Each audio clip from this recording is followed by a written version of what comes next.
Welcome anyone to the Gaming Chamber Podcast, episode 69, away from 69. I'm your host, Everett, aka Two Beasts to Kill You, aka the Beast with the Least. Boo. Yes, boo indeed. As you can hear, one of my co-hosts, Devin. What up, Skank? And the other co-host, JJ. Howdy.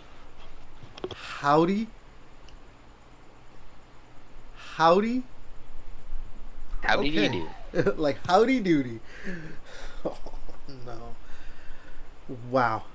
Howdy. All right. So, welcome to another podcast, another week of actually some pretty good gaming news, I'd say. Even though nothing as big as last week's episode. But still. Also something very interesting that, like we just talked about, but I do want to talk about it because, come on, dude. Like, really. But no, we're gonna probably do a short intro. So let's just go ahead and go right into what we're talking, what we were playing this past week. Devin? Really nothing. I've been just busy, so I literally didn't play anything this last week. What about you, JJ? Just same old, man. I think I actually play a little bit of the new season of Marvel Rivals. They just added Phoenix. Pretty OP for right now. So, it's been super fun. And I think this season is actually all symbiote based, so there's a lot of heroes has the Venom skin and shit like that. Gorgorlock covered in the goo, and her tail like a giant mouth or some shit like that. Jeff the Shark is one too, which is actually cool, which I really can't wait to get in the battle pass. And I think the other one is all Phoenix gear too. But other than that, I think also Escape from Tarkov. They did a wipe on Wednesday, the hardcore wipe where everything's super fucking hard. You get less XP on everything. You can't buy anything from the fucking other players or anything like that in the auction house. Yeah, so this game's literally gonna kick you in the fucking dick hole in this one. Jesus. So. That's funny. Yeah. And then me. I think I said it last week that I was starting one, or had already just started one. But yeah, I've been playing Elden Ring. Not Night Rain, the first game, I guess. Just doing another playthrough of... Yeah. I know Devin's probably going to be like, no, don't say this. But I was saying this to my brother last week. I think the Souls games have kind of taken over as my top gaming series. I cannot get enough of the Souls games. Proper Souls games where I can head empty just bonk. Yes. So, Sekiro? You can no. if you want. You won't have a good time, but yeah, you can do that if you want. Again, I tried to play Sekiro. I really fucking tried. And just... Didn't try hard enough, yeah. Dude, I played through 3 bosses, minor bosses. And they're just such a pain in the ass to fight because they want you to fucking parry. They, that is the mechanic for that game. It is, you can't, you can, yes, don't get me wrong. You can just attack, dodge, attack. But if you do that, the game's not fun.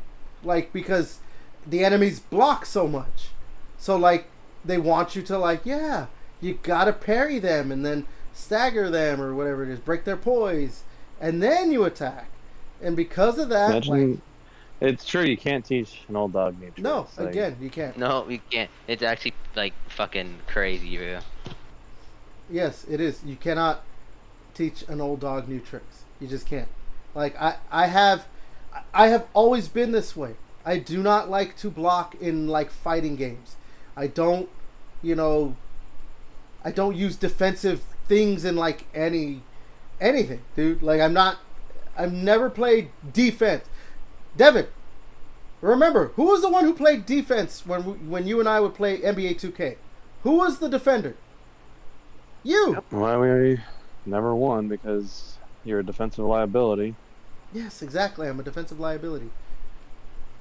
Also, too, everyone's just too good on that game, unfortunately. But Look, be I got crazy. Your seals. skill level will be insane when you just actually block. Again, I did the whole Right. thing. I would block, parry, do that stuff. I just cannot. I will never be able to get the timing correctly to be able to do it. Like, unless they add a mode where it's like the parry window is just near infinite, I cannot do it. I cannot do it. It's just the timing is never, because I have the inherent need to just want to attack. Like,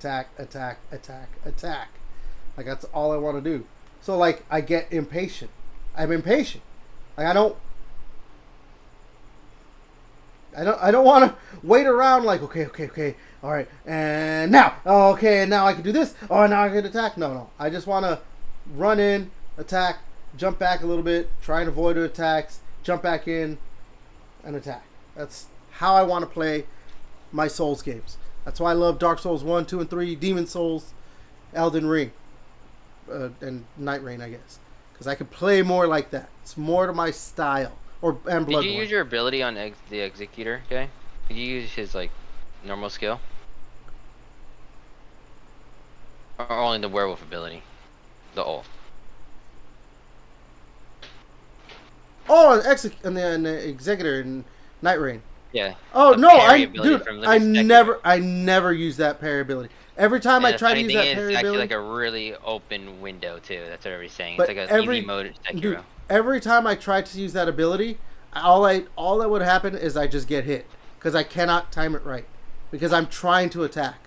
I'm trying to attack, and I'm just trying to, like, okay, if I do this, okay, can I do it now? Can I do it now? Nope.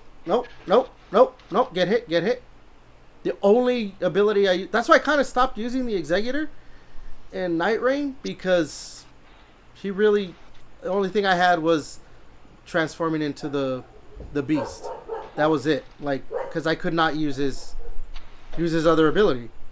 So that's why I kind of switched over to Iron Eye for a long time, because I could use the other ability. But then I just kind of went back to Wilder. Even though, obviously, you have to be super I mean, I guess that's why I don't mind it as much. Yeah, you have to be super close to use his ult and everything, but whatever. It's not about trying to time it to, like, then, oh, boom, now I can attack. It's just never going to happen. I'm way too impatient. But you're patient enough to learn the boss mechanics and fights and everything like that in the game? Interesting. For, like, Souls games? All the Souls games. I'm going to tell you right now, I still don't know their fight mechanics like that. Like, as long as, like, I've played, let me see. I don't remember when I first played a Souls game, but it's been a long time. For as long as I've played them, you'd think that I'd have it down at least for dodging. You would think. You would think that, except I still don't know how to dodge correctly, because all I'm trying to do is just get away. I'm not trying to time it at all. Because, yeah, you have to time it because of iframes and all that stuff. And I can't do it. I'm just jumping. You're rolling and all that stuff. Anything that has to do with timing, unless it's like Rock Band, I can't do it. That's why I'm not a big fan of, like, QTEs. Even though I love the original God of War games. Because even in God of War games, like, originally when I had, or not, recently, I mean, when I played through God of War 1 for my retrospective on the channel, like, obviously it's not in the video, but, like, a lot of the times I still fail those QTEs. Because timing is not, it's not my forte. It's just not. I cannot get timing down. To, like, oh, do this, oh, quick, press the button. Oh. It's never the two major. What do you call it? I think that's why I'm not, like, great at platformers, because there's a lot of timing involved with platformers. That's my major Achilles heel when it comes to games, is timing. If your game has a heavy focus on, like, timing whatever it is, whether it's timing jumps, timing attacks, timing blocks, timing parries, timing this, there's a good chance I'm not going to be great at it.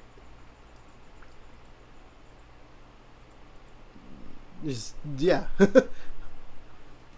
Especially now that I'm... Shut up! Now that I'm pushing 40...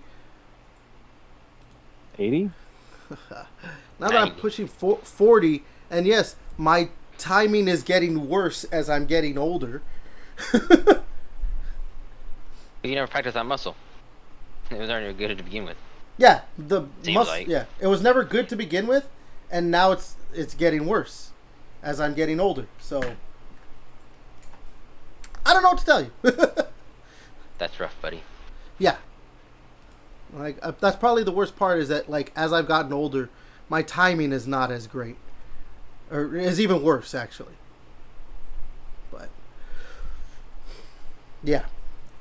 Anyways, we're taking way too long about my Trash inability to skills. time anything. All right, JJ. Let's go ahead and get into the news. But JJ, you did have something, right? You wanted to add in for the news? Yes, actually, yes, I do. This is about a lot of. It's just a World of Warcraft news. I started seeing a lot of like videos on my RuneScape channel, kind of like top plays or drops or whatever the fuck. Now there are a lot of WoW players actually coming over. Like a lot of big content streamers are kind of getting over classic WoW, apparently. Just because it's just the same content over and over again. Like the new one, Pandaria is coming out, and that came out like 13 years ago or something like that. And they were kind of realizing like the game when they started quitting during a certain expansion, they're bringing it back. Obviously, it's inevitable. It will bring back some old expansions, and people are like, "I don't want that. This is when I quit. I don't care anymore." And when they see also RuneScape, it gets like the old school RuneScape before all those updates that really destroyed the game, and they're just like, improving on it, adding more content, those community votes to see what can bring brought into the game, and like what like bosses, areas, whatever, new items. We players get to vote on which can be added or not. And WoW, a lot of those WoW people are seeing that and see how the developers are so engaged with the community. And I think that's what makes the game a lot more fun. And it's actually getting a lot of players. I think it's like over 200k players now at a time. And without like a major like game event where you get like this multiplier, you get crazy drops, and people are just having fun to have fun, right? Like just a little game mode. WoW is just they just like, hey, here's a year thing, do it with crazy wacky abilities, and after the year we'll just delete it and start over. And nobody wants that shit. Nobody wants to invest time where the characters get deleted. So they want like essentially a classic WoW, but like go to a different direction from classic WoW instead of taking the same expansions. And that's why everybody's going over. So that's why we are cooking in RuneScape. You know what? I the funny thing is I understand that. 'Cause, I mean, obviously it's to a lesser extent, but it's still the online like constant game or whatever. Destiny. After a while, yeah, it does slow down. And you're like, do I want to keep playing? And like, I think having a newer game to play, especially like RuneScape. How long has RuneScape been around as well? Was it old school RuneScape or like RuneScape Just itself? RuneScape, yeah, in general. I don't know, like 1999, I think. 2000. So I think a lot of those RuneScape 1. I think a lot of those players that were playing World of Warcraft probably never even played RuneScape. So now they got all these, years of content to play or just whatever to play. And I mean, it sounded good. Yeah, it sounded good to like, oh, we're gonna bring back classic World of Warcraft. But a lot of people like the original classic because I think classic WoW was just it wasn't about end game. I think that's what it is. The retail is just pushing end game. You need to get max level, do the raids, do the mythic dungeons and shit. But some people don't like that. People liked in the original. You go around, you level up. It takes like fucking weeks to level up, but you meet other random players because there's no duty finder or raid finder. You have to go meet people, actually talk to them, and it becomes very engaging, shit. And people like that. Dude, what the things you're saying right now are like how I've like what a lot of people like complain about with Destiny is that like when Destiny first came out and even Destiny 2, like yeah, it would take a while to level up and you're doing all this stuff, but because it's been around so long now and people want to just get there's people who like I want to get to the end game stuff. They've made it so like you could just get to max level quick and here's just another way to get like a god roll weapon, and it's become like almost just like okay, you're just giving us everything now, and they're like just because it's all about the raids and the dungeons and stuff. It's because I think it's all about the end game content. Yeah, because I think the latest expansion, my buddy was telling me it was like on sale. I bought it and I got max level in like in a couple days. Like I used to be a while and level up and do other shit, but I think people just like that interactive with other players, and it made it more like fun and engaging with the community instead of just being like a lot of MMOs are kind of like you play by yourself until you need to find you just queue up with a random like 4 other people or whatever. With that, like 2 other people do the shit and fucking leave. Like nobody cares. Then you're back to doing solo shit. Like let me go farm materials, whatever. I think like I think in Destiny's case, it was like I mean a lot of it was repetitive, but I didn't mind the repetitiveness of it because it was just like we're doing stuff and this and that, and it took so long to get like I remember when I got what was the name of this weapon? Fuck, I don't remember. It was a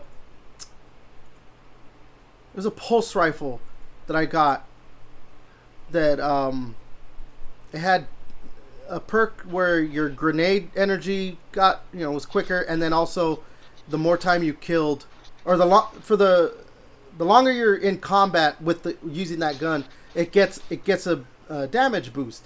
But that gun didn't just like fall into my lap like that. Like I just did this and I got a really good gun. No, it was like I had to play the strikes over and over, and I finally got this fucking weapon, and I was like, holy shit! And it was random too, But like now, within the past year of Destiny, it's like, we have this thing where it's like, okay, you want this specific gun, then do this, and now it's just going to give you a bunch of rolls of this gun, I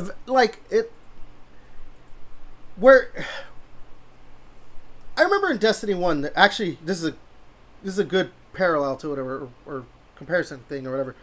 In Destiny 1 there was this gun that I really wanted to get called Hung Jury. It was a scout rifle, so just one shot kind of thing. Mm-hmm.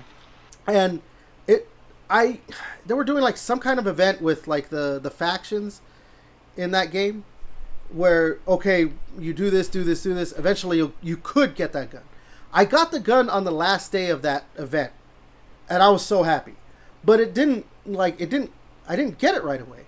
Whereas like when they did this new, I forgot what the name of what it is. It's like some kind of defense thing that was leading up to the final shape. But they brought back some old guns, and one of them was a hand cannon, and another one was a scout rifle, and it's just a bunch of different guns. But I got like great like god rolls for like a few of the guns within like a week, because they were just like boom, boom, boom. Here's another gun. Here's another gun. Here's another gun. Here's another roll. Here's another gun. It was just boom, boom, boom, boom, and even though it took a long time, I do miss those days where it's like I'm playing this one strike over and over and over because I want this specific gun that you can only play in this strike, that you can only get when you play this strike, and I like there was a hand cannon in Destiny 1 that when you played a certain fallen strike, eventually you could get that hand cannon. It took me like I want to say I played for 2 weeks before I got that gun. Like but now even getting a certain gun in Destiny, like I remember in Destiny 1, I know it's a lot of Destiny 1 was like this, but if I wanted to get the Vex Mythoclast or Fatebringer, I played so many, because you could only get drops for once a week for the raids. So I played for like months before I got Vex Mythoclast. Like, to get that specific, like, exotic fusion rifle, it took me so fucking long. Now, like, they make it where it's like, oh, if you do this, you do this, you do this, the drops are, the drop rate's higher. And it's like almost guaranteed you're going to get the gun now. Or even if, let's say you're like, oh, I got the gun, but I didn't get the roll I wanted. So instead of playing weeks again to get that gun and get the roll you wanted, now it's like, well, I got the gun. So when you get to the end of the raid, now they have like a currency that's like, oh, yeah, just spend this and maybe now you'll get the roll. And so you could just end up with like three more of that gun right away. Like, oh, yeah, I like this roll. It's, yeah. It's lame. Like, I think it just misses out the whole fun part of what have made the old game fun. And I think, oh, fuck. It's just the community. I think what makes MMOs, you know, like, not as just single place. Like, fuck, I think it was, I forgot. So I saw somebody like say like Final Fantasy's like a RPG MMO. It does an RPG first, then an MMO second, and then obviously WoW and like the stuff is more MMO first and RPG second. Because again, it's all about playing with other people. That makes the whole fun and memories of like. My buddy's like, oh, I remember like staying up late at night, walking over to the Horde City, and we're trying to sneak in, trying to kill people there. Then we all got slaughtered by the guards. Like, nobody's gonna do that shit in fucking retail. Wow, nobody gives a fuck because they're gonna be raiding or doing mythic dungeons and shit, doing the hardest content to get the best gear in the game. And I think, I hate to say this, Devin, but I was watching a little bit of Asmongold talk about the thing, saying like how a lot of people in WoW are quitting because you get to the end game for every expansion, you just do the same shit. You get the next game and do the raid and fuck off, and then it's like, oh, next expansion you do the same shit again. You do the same, like, oh, let me do the raid, let me do mythic dungeons with the little wacky rules in it, and nobody gives a shit. And then this is back to rinse and repeat, and that's why people like old school RuneScape, because they don't do that shit. But I also I think the thing content. is too, like, doing those things over and over is not even necessarily the issue. It's like, okay, you're gonna play the same raids and dungeons and all that stuff over and over. But, like you said, like, everyone's in that race to get, like, and they've kind of made it easier, like, in Destiny or whatever, too. But, like, what you're saying in WoW, they've kind of made it easier just to be like, oh, yeah, you're there. You're already, yeah, you got all the good stuff. Yeah, you're there. Like, that's not fun when you want to play this, you know, you're sinking hundreds of hours into these games. You're sinking hours into these games for a reason. Because, yeah, maybe you want to get that specific thing. But don't just give it to me. Like, let me work for it. Yeah. Yeah, but even with retail WoW, it does it where, like, if you do, like, 3 mythic dungeons or 5 or 7, then you, not only do you get the rolls from the dungeons you've done, right? But at the end of the reset week on Tuesdays, you get a vault, which you can get, like, a chance to get those gear. Like, oh, you have a chance to get a different piece of gear you want. And same with raids and all that shit. So even if you didn't get the raid, like you said, like, I bust my ass to try to get this, and it took me, like, months to get this. But you can come over here, like, if I just do the raid a couple times, if I did get the raid within the week, I could maybe get it at the reset week, you know, maybe, you know, shit like that. You know what? Yeah, Destiny's done some shit like that where it's like, oh, you could get certain things. It's like, really? You could just get that now by just doing this instead of actually doing... I don't know. Yeah. Like, I'm gonna play the new expansion for Destiny. Probably on Wednesday. I might not. I actually didn't pre-order it, so I'll just probably wait to play it. But like, I'm gonna still keep playing Destiny. But yeah, like, it suffers from that same issue. Something that I do enjoy though that they have done is like they're making like weaker versions of the dungeons that have matchmaking, so you could actually just play them. Because yeah. I mean, I don't mind that. It just gives me more variety of like what I'm gonna play. So, but also it is that thing of like, oh well, now I could just, if I want a specific weapon that I could have only gotten in the dungeon, I could just go and play this weaker version of the dungeon. And yeah, it's most likely going to drop right away. Like there was a hand cannon I wanted from what's the name of the dungeon? I don't remember the name of the dungeon, but there was a hand cannon I wanted, and I got a pretty good roll where it has like explosive rounds and something else. but yeah, I was never able to get it because I couldn't play the dungeon because I couldn't get 2 other people to play with me. But then I did these new weaker versions of it, and I got the hand cannon. So I mean, I liked that I could play it, but yeah, I got that hand cannon pretty much right off the bat. like, yeah, and it was like I said, it was a pretty good roll too. It wasn't like I got like, oh, it's it's okay. No, explosive rounds is pretty good. That's extra damage and shit. So, yeah. Yeah, it's rough. I think it's like maybe it's like those games. Obviously, the newer shit is just catered towards more casual players, obviously, because nobody wants to play like the like old school Destiny or like old school like WoW Classic to be like, hey Devin, would you want to play WoW Classic? Got to play like 2 months to get to max level, but it's just the crazy levels and shit. I think that's what it is. Yeah. Quicker retail, get that quick dopamine. You can level up, lots of boom, boom, boom, level. Get this badass fucking shit. Like hey, let's go do some raids. Let's go do some raids, shit like that. I think, but I think that's what it is. Yeah. Nah. Because like if like let's say because yeah, you guys, but like yeah, like going back to Destiny. That's what it is. Like, if I finally got you two to be like, okay, we're going to seriously play Destiny. Like, if it was the old way, where it was just like, okay, we're going to have to play this dungeon once a week, and hopefully you get a drop. But if you guys wanted a specific weapon, it might take like a couple months to play this dungeon before you get the drop you want. Yeah, maybe Devin or maybe you might be like, fuck, dude, I'm not getting this gun. Do I even want to play?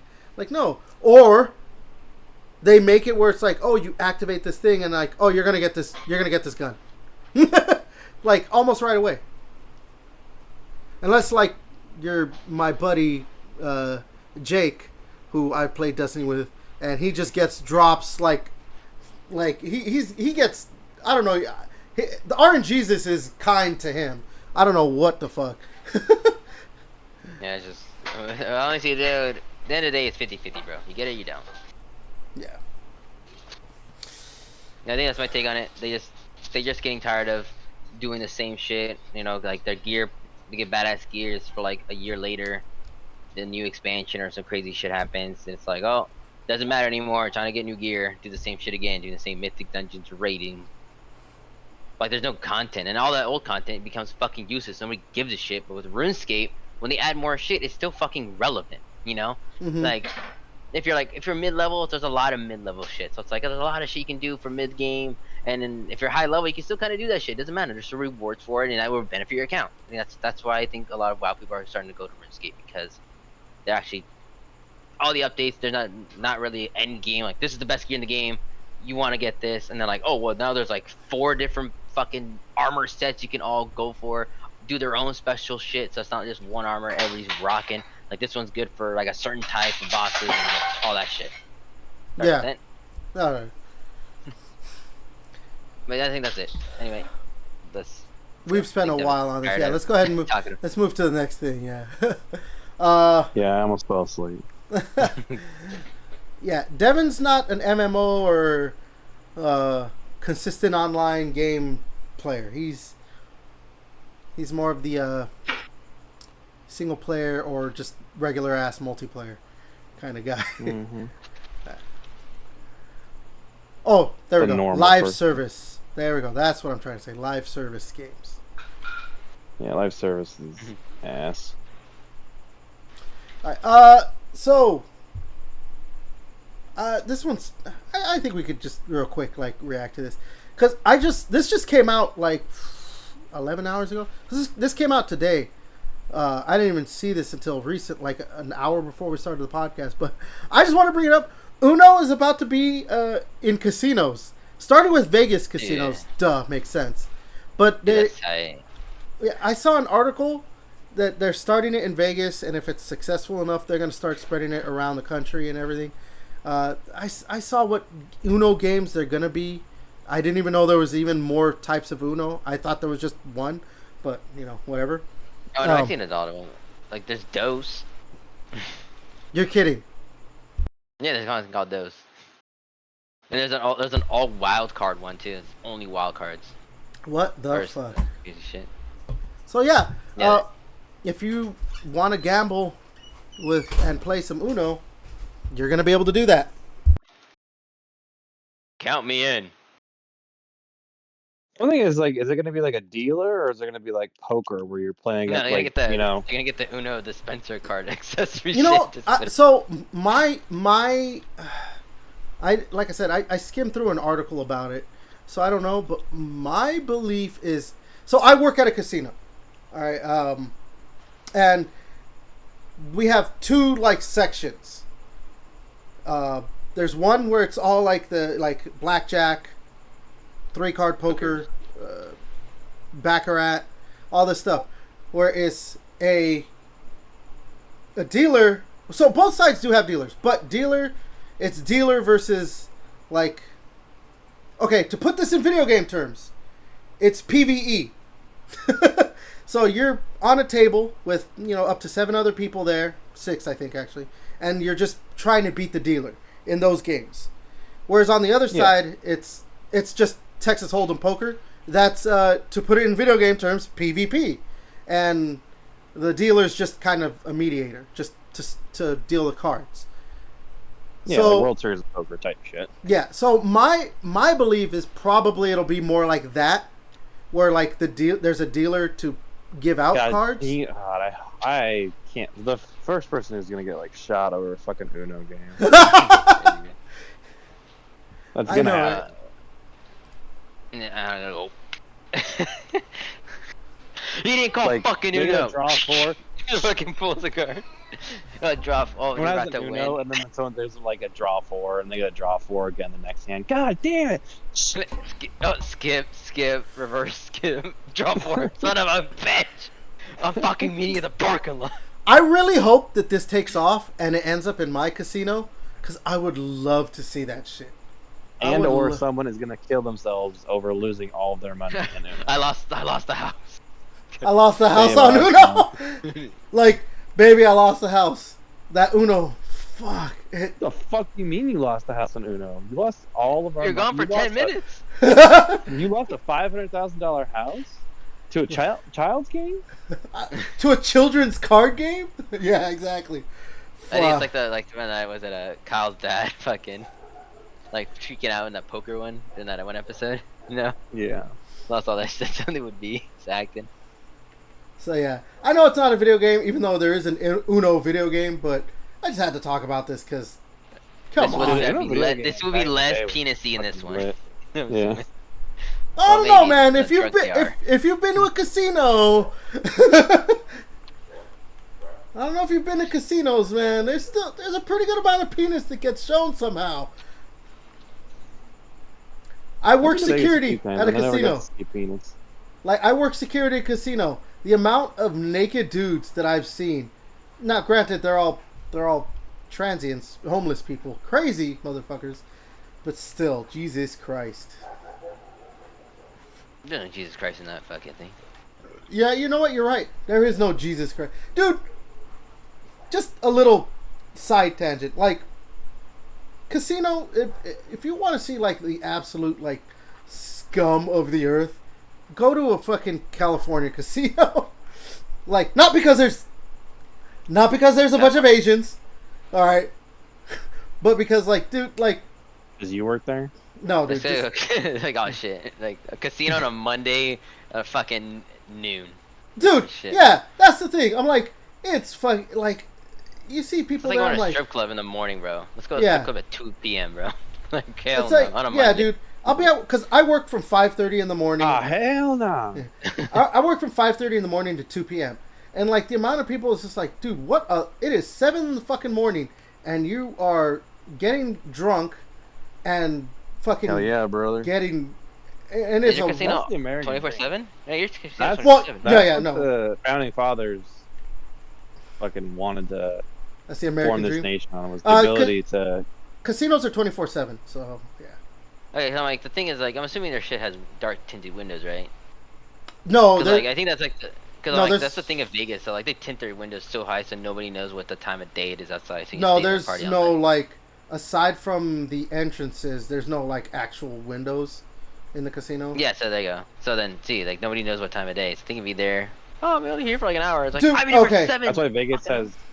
That's why Vegas has all the lights. So, So- even when you go outside, like it's not dark. Oh, dude, Yeah. I'm not kidding. I'm not kidding. there was this woman. I'm not gonna say when this happened, but I'll just say that within the span of 3 days, she comes into our security office because we have medical supplies or whatever. She comes in. She has blisters on her legs because she's not moving from her seat, and she's like, "Oh yeah, I need like band-aids and da da da da." So I give her some. 2 days later, she comes back and she comes in for the same thing, and I see that she's still in her same clothes. And I'm like, this bitch hasn't left. And then she said it. She's like, yeah, I haven't went home yet, and I still have these blisters. I'm like, holy fuck. She was there for at least a minimum of 3 days. Longer, most likely, because like I said, she had blisters on her legs because she wasn't moving from the fucking seat. Like, yeah. Yeah. You need to slip her the gambling hotline at that point. Yeah, we have like brochures and all that shit for 1-800 gambling problem or whatever it is. I don't remember what it is, but yeah. You're like, whatever, I never remember the number. I'm not a quitter. Yeah, exactly. I ain't no fucking quitter. Yeah. All right, let's go ahead and move to this next thing. We'll talk about this one real quick, I think. Let me look it up. Something about... Oh my god, I can't even find it. But, so... You guys remember Virtous Game Studios? No. They did the... Jesus. So they did the I guess, remake, re-release, whatever, of Elder Scrolls Oblivion. Yeah, they said that they could easily port any 60 frames per second Xbox Series S game to the Switch too. Now, I'm only bringing this up because recently Cyberpunk has been in on social media making the rounds with everything, because it's not really hitting its target thing where it was doing that on the Xbox Series S, and it's not doing it on the Switch. So that's why I'm bringing this up, because you have a studio saying yeah, we could do this, but I don't know, it doesn't seem like the Switch is able to. I'm more bringing it to you guys because obviously you guys both have Switches. So when it comes to the games, we're not poor. But when it comes to the games, have you guys noticed anything? I mean, you guys don't have a lot of games, but still. The last time I played my Switch 2 was 3 weeks ago, 2 weeks ago, 2.5 weeks ago, 3. Holy shit. Yeah, we're about to get Donkey Kong in a little bit, so. Yeah, Donkey Kong's the game that I bought my Switch for. I just knew I was waiting for that. I've had my daughter fucking. I have her play Mario Kart, but I just have her do the open world stuff, and she thinks it's awesome. But yeah, I haven't played it in a while either. Yeah, I think I really played a little bit more than I have, just because it's one of those games when Max is asleep, you can kind of just chillax and have fun with that. Yeah, I'm waiting for once Donkey Kong comes out, which is soon. Isn't it the 17th or some shit like that? I think so. It's it's kind of really close. It's this coming week. out, yeah. I have it pre-ordered through Costco because it was $62.99 instead of the full $7. It is the 17th, by the way. And look, yeah, I could have gotten a Switch, but I actually did decide you know what am I gonna play on it? Good for you guys have it, but even JJ right now, he's I haven't played in 2.5 weeks. Dude, it would be collecting dust for me right now. Yeah, you're not a big Donkey Kong. Yeah. I loved Donkey Kong 64 back in the day, and finally get obviously it's not a follow up, but to finally get. They've been releasing Donkey Kong Country and Donkey Kong Tropical Freeze. They've been re-releasing those like crazy. It's the side scrollers were awesome. I loved playing those in the SNES. But you guys also did make Donkey Kong 64. I know it was rare, but you guys know you can make a 3D platformer Donkey Kong. Mm-hmm. So to finally get a new one of that, I was that's what sold me the system. If not for that, I don't know, I probably still would have gotten a slut for new tech. I'm a slut for new tech too, but yeah. For me, it wasn't gonna make sense to buy it because I would have just played Legend of Zelda. Cool, I could play it at 60 frames, and when I do get a Switch 2, I'm gonna do that, but you know what? I'm gonna wait until I can, like, closer to the Pokemon Legends ZA release. Then, cause like that's the thing too. Like, as excited as I was for the Switch 2, when I was really looking at it, like, there's Pokemon Legends ZA, and then the Dusk This year we're gonna get Metroid, which is gonna be good. But I don't. I can't wait for Metroid. That's the one I'm really gonna balls deep on. That's the thing, is that I'm not excited for the Metroid release. Like, there's only 2 games that I'm like, yeah, I want to get a Switch to play. It's gonna be the Pokemon Legends ZA game and the Dusk Bloods. Like, other than that, once I get a Switch 2, like, it's not gonna get played for much else. So that's why I'm like, I'd rather just wait until around the release of Pokemon Legends, and then yeah. Shit, I might even be willing to, like, because I'm pretty sure it's releasing on the original Switch too, Switch 1, right? Yeah. Pokemon Legends. Yeah. So I might even be willing to just get it on that and wait until the Dusk Bloods comes out, and then I'll buy a Switch 2, because I'm pretty sure the Dusk Bloods isn't gonna release on. Yeah, that's a Switch 2 only. So, like, that's the thing. Like, I think I'm more like, I'm a slut for tech when I know I'm gonna play it enough, or there's something that, like, I need to have it for that.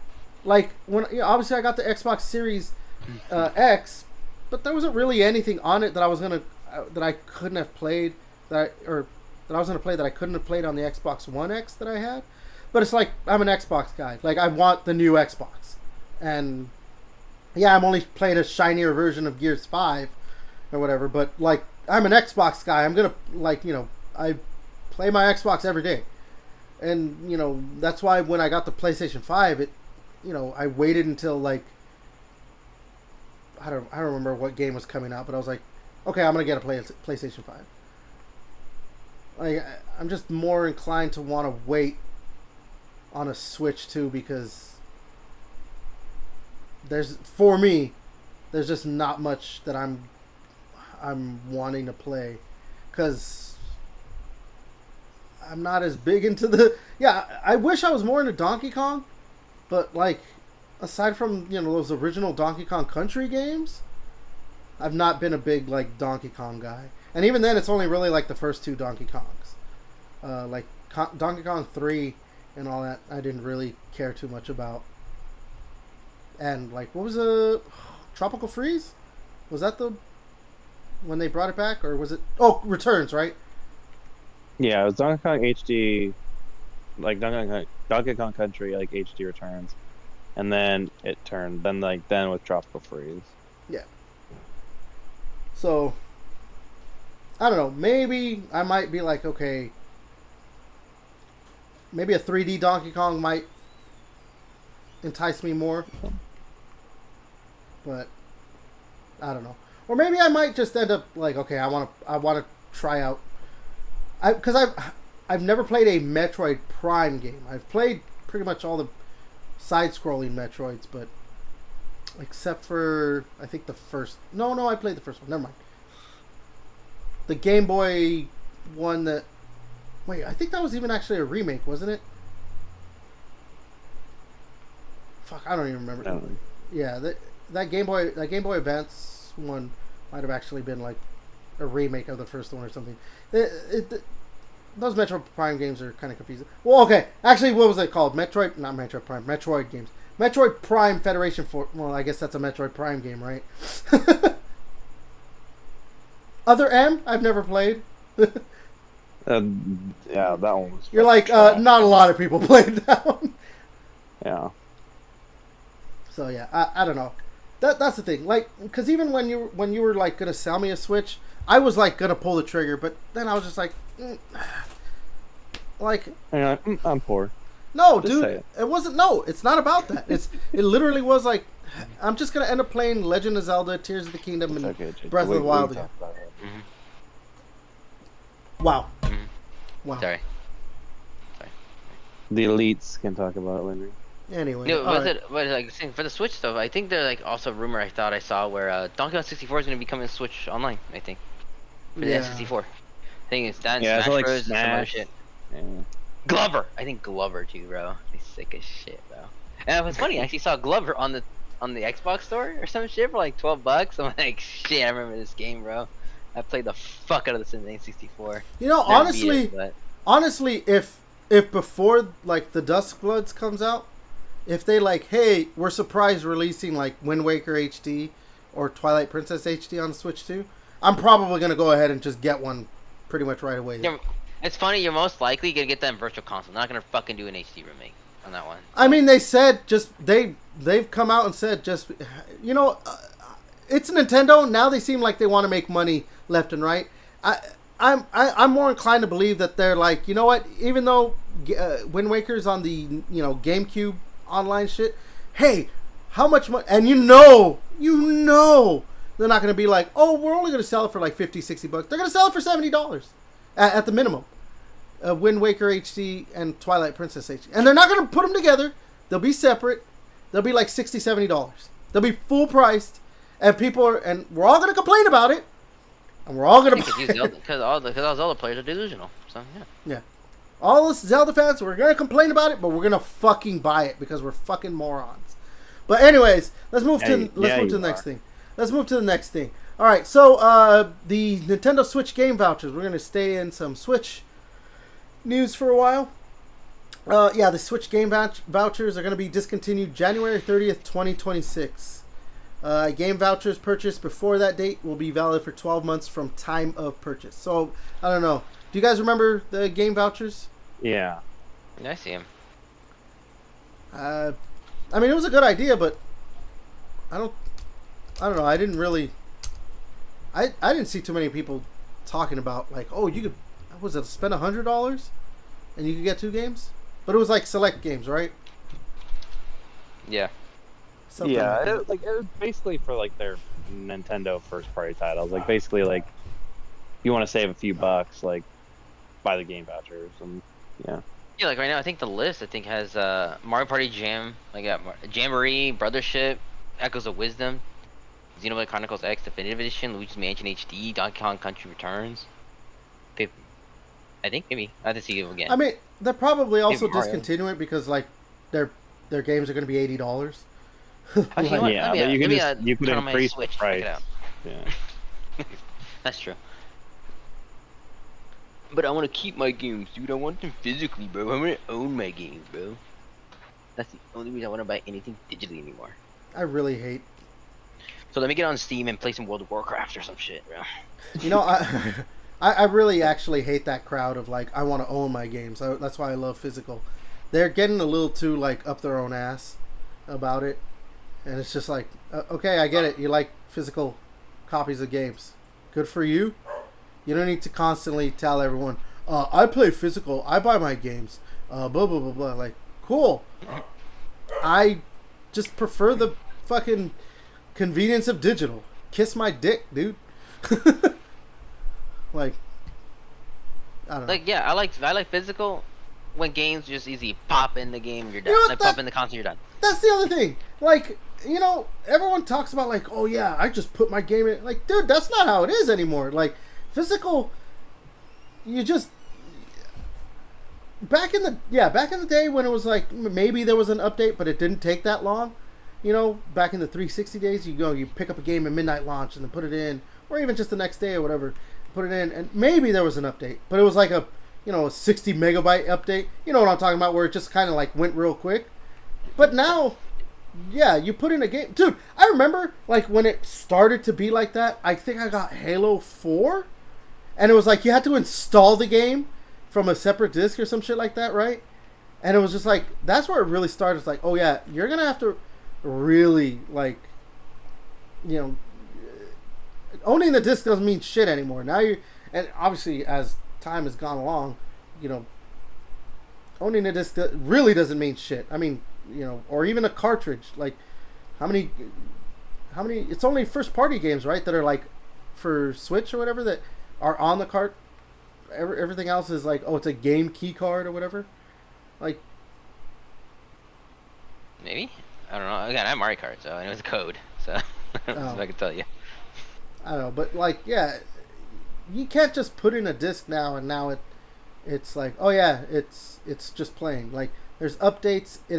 typically, I want to say PlayStation does it as well. Like, it installs the game too. Like, it puts all the data that's from the game and probably even downloads some and puts it on the console. So it's not even like, oh, it's just playing it all from the disc. It's like putting a file on your console and then that's where it's playing it from. It's been like that for a while, so it's just, I don't know. That's why, yeah, the more people want to be like, I buy my games, I prefer physical. Good for you, dude. Good for you. Now go sit on your dildo. Your fucking pink dildo. Am I gonna get canceled for that? Like, oh, he's making an LGBT joke. I could say that. Fuck you. All right, let's move to the next thing. You wish.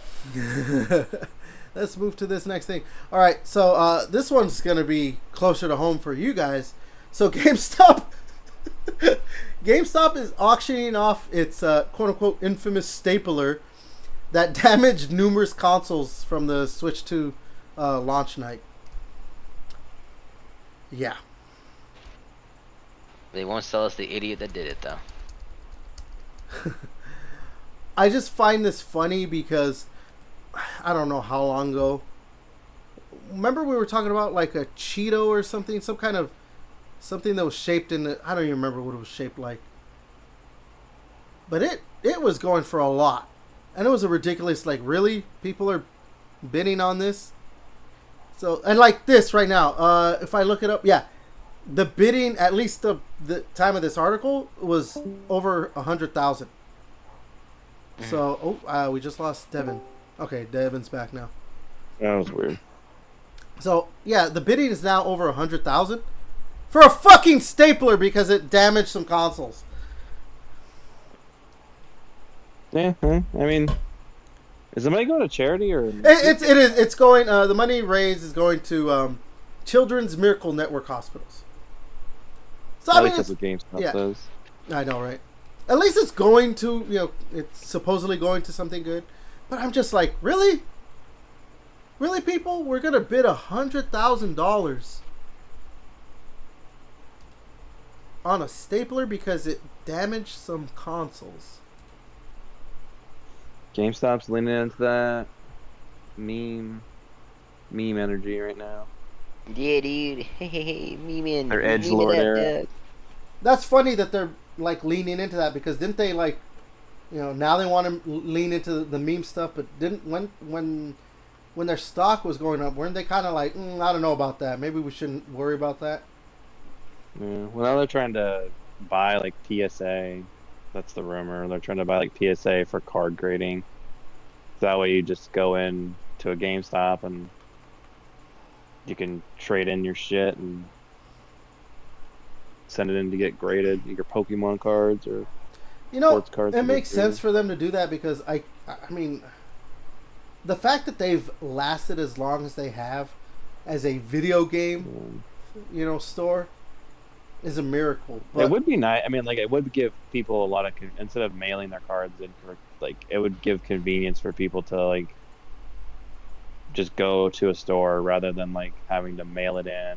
Like, I don't know, get your own like buy a box, package it up, make sure that shit's safe, and then go to the post office. Like, you can just go and be like, yeah, here's my Pikachu, first edition. I wanted to go get like sent to get graded. Yeah. Yeah, no. I mean, but it's a good way for them to stick around for some more years. But I mean, like, I mean, they obviously they've been pivoting away from video games for a while, while still maintaining that, like, yeah, but we sell video games here. But like, I mean, I don't know when the last time you guys have been in a GameStop, an actual physical GameStop or whatever. But I know the last time I went, like, the video game section is Sorry. The video game section is like maybe a third of the store now, where most of it's like pop figures and other kind of collectibles. Yeah, there's a lot of yeah, especially since when they bought like Think Geek and stuff like that. Like, that's when like a lot of it, like a lot of the retail space switched over to pop figures. And I mean, you can buy like card sleeves there now, and Yeah, I think they have a fucking Coffee ton of cards, mugs. tons of plushies, Yeah, it's anything, all like anything nerdy action shit. Right now. figures. yeah. I think well, I went years ago, Devin. Like went to the Wilsonville location, and fuck, dude, it's like the where the register was, like the whole side of the fucking wall is just toys and shit. Remember that? Hmm. I was like, Oh, yeah. Jesus. Now they have like a PC section now. We can like this is where you buy your headsets and your keyboards. I think we had a little bit. I think you may have left, but we started adding shit like that, like a small little section for PC shit. It's just like, okay. And then now there's all these plushies and cards and pop figures and shit. All that crap. I haven't been to that GameStop in years. I joke about it every time I Haven't drive been by. there. Hey, like, do you want to stop by? And, Is that the one you worked at? yeah. Yeah, we worked the at that one. Wilsonville one. That's when I ran. You know, we JJ and I ran that motherfucker. I didn't Yeah, actually dude, run it. it was I was crazy, the bro. assistant runner of it. Yeah. But yeah. That's Yeah, GameStop that's like for you you. said, like only go to assistant manager and that's it, bro. He just told me that shit. Like when you left, it was me and Sam and Golden. We kind of run that shit a bit. You know, a Wait, little Sam bit. worked there too? How did I not remember Yeah, that? dude. Yeah. Damn. No, it's Sam. Jesus. Oh my god. Alright, let's go ahead. Move to this next thing. Sticking with more Nintendo. Sticking with more Nintendo news. Oh my god. So, the FBI actually put out a tweet about this, but obviously... Is it the federal booby inspectors or like the Yes. actual FBI? Yeah, the Federal Bureau of Investigation. This is Okay, what makes not this the movie even inspector. this is what makes this even more like ridiculous to me. So, let me just read their tweet. Today we're announcing the seizure and dismantlement of several illicit video game marketplaces. From February to May of this year, there was approximately 3.2 million illicit downloads, and these downloads caused an estimated loss of $170 million. Obviously, they worked with Nintendo because there was like, you know, emulation sites, you know, things like that. I forgot the name. There was like a major emulation site. It was like Y2, so I don't remember what it was. But like they were like the biggest one that is gone. So yeah, Nintendo got to win right there because, yeah, you know how Nintendo is when it comes to emulation. They fucking hate that shit.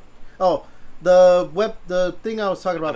But then when they want to preserve their own games, they're like, yeah, fuck that shit. I know. So Like, you want to play this obscure Nintendo game, it's only in the NES that we haven't put on the Nintendo shop that you have to have a membership for, and that you can't just buy separately. Like, oh, you want to play that? Go fuck yourself. Go find that system on eBay, and go find that cartridge on eBay if you want to play, you bitch. Yeah, they're very sure. Sort of like, oh, you want to play Super Mario 64 on the original N64? Yeah, go buy it for $200. So the website was NSW2U. That was the big one that got taken down. One of my Dolphin emulator. one of my favorite jokes that has like come about because of this is the whole like, you know, with not to get too, you know, outside in the politics stuff, is like, oh yeah, I mean, like they're definitely like they were on it to shut down these emulator sites, but they don't want to give us the Epstein list. Dude, there is no Epstein list. Shut up, dude. There is no Epstein list. Come on. Epstein was never a real person, dude. Like we're wasting too. What did he say? Like we're wasting too much. Everyone's got to no stop. Epstein list. Dude, free Ghislaine. Like, you know, there's no Epstein list. Like, why is she still in prison? Oh my god. There's no war in Boston. Why are you guys still stopping? Like, why are we still talking about this? Yeah, it's like from The Office, like where Andy starts talking about the sun, and then Gabe gets really mad, and he's just like stop talking about the sun, just shut up about the sun. That's the way like I view like Trump talking about the Epstein list. Like, shut up about Epstein. Like, stop talking about him. Why are we still talking about this? Didn't he say he You was guys gonna are the like? one who said you had the list. Like, you guys. Yeah, he's like, I'm gonna show the list, right? Yeah. Trump, this is Imagine- Trump. and, like, You're like I on the thought list this like one- 4 times, dude. Yeah, Oh, and shit. imagine like, and it's like he's obviously on the list because like if there was like if you guys, let's say if you guys were like, Devin, I believe you were involved in this crime, like murdering 100 people, and I think you're on this list. And I'm like, dude, guys, I'm not on that list. And then like I was like, hey guys, I got the list, and you were like, okay, and you guys were like, okay, cool, and I'm like, oh, actually, there is no list.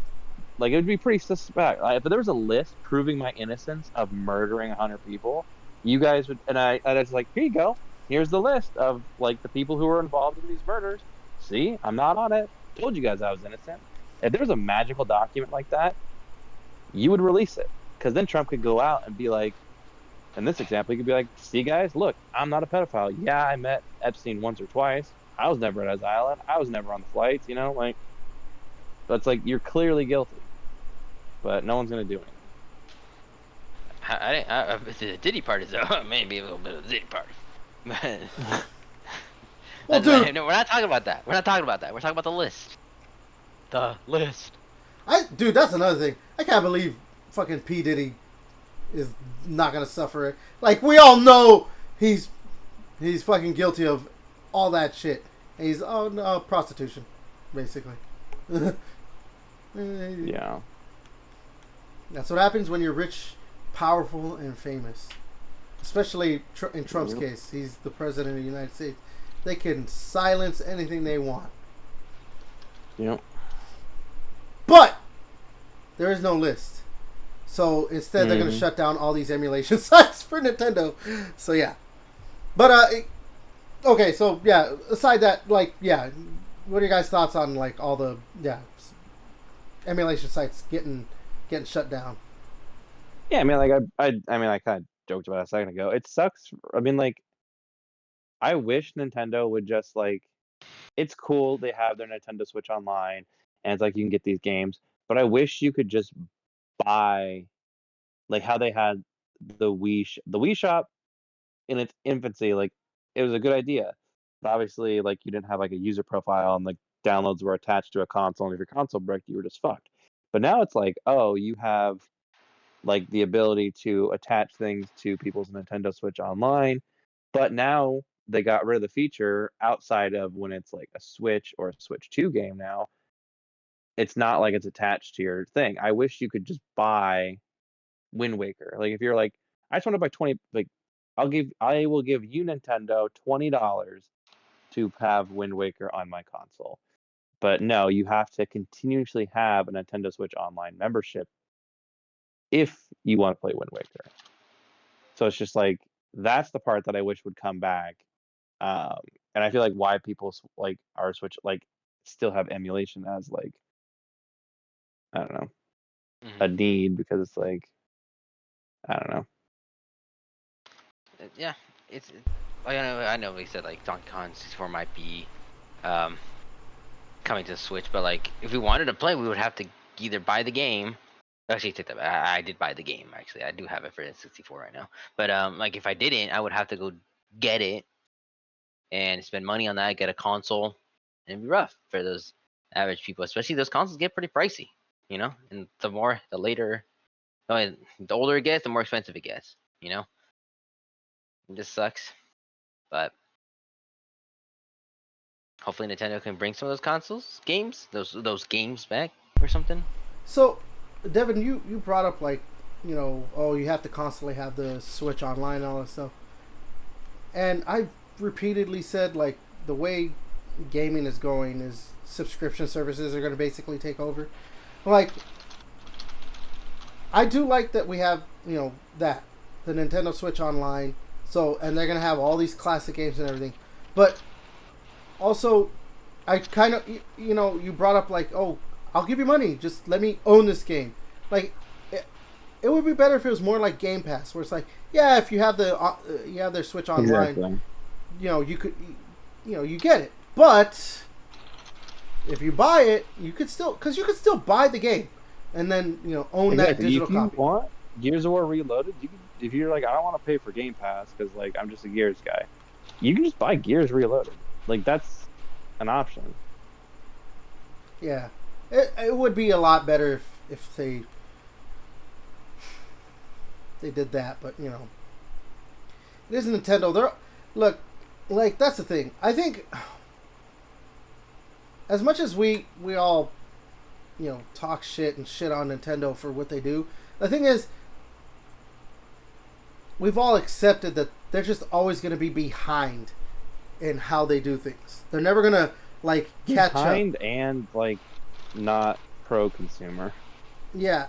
So I think it's just that's why I'm always saying, like, when people are complaining about, like, and we're actually going to get into it later on with Game Pass, whatever, but like when people are talking shit about Game Pass and the way it is and how they're trying to say like it's destroying the industry and why do we have to accept this, like, if after a certain point we're just going to have to accept things the way they are, because every publisher is just going to do what they want to do, and there's not much we can do to fight it, because even if we slow it down, it's just like with when Xbox One was announced, and yeah, okay, the camera gimmick didn't work out, but I think that was just because gimmicks don't really work with consoles as well as these publishers would like.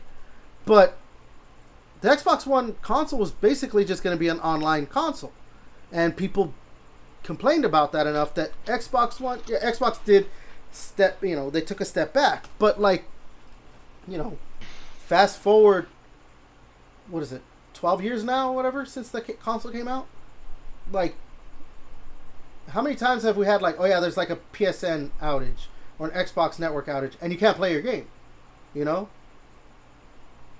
So like, and obviously you don't really... Well, how many games are on, like, Marvel Rivals, if like, it's like you have to be connected online because there's only an online component. Helldivers 2, there's only an online component. It's not like there's an offline mode where you can just go play single player on those. Like, yeah, a lot of games are Elden Ring, Night Ring. Like, I mean, I guess you can play that one offline, but like it's harder. So it's just like most of these games actually are apparently it's easier. Always on. Well, I'd have to try get that friends. out. Yeah, no. There's a lot of... Actually, we're going to talk about that, too, with, like, all these live service and microtransactions and battle passes and everything. But, yeah, we'll talk about that later when we get into the Game Pass discussion that I wanted to have. Nintendo's just... The way they do things, we're never going to, like... They're never going to change their ways. We're never going to... Especially, too, you know, we've said this numerous times. Like, the people can complain... Like, oh my god, this... How much is it? It's $450, right? For the For the base. For the base, just for the Switch 2 console. It's $450 for the base model, $500 for the Mario Kart bundle. And we saw, there was all kinds of people. Even some people just like, I'm not buying it. And then yet, it sold like hotcakes. Fastest selling console of all time. Yeah. And even the people who were like, I'm not buying it, went and bought it. Like, there's that YouTuber, Mudahar, Some Ordinary Gamers.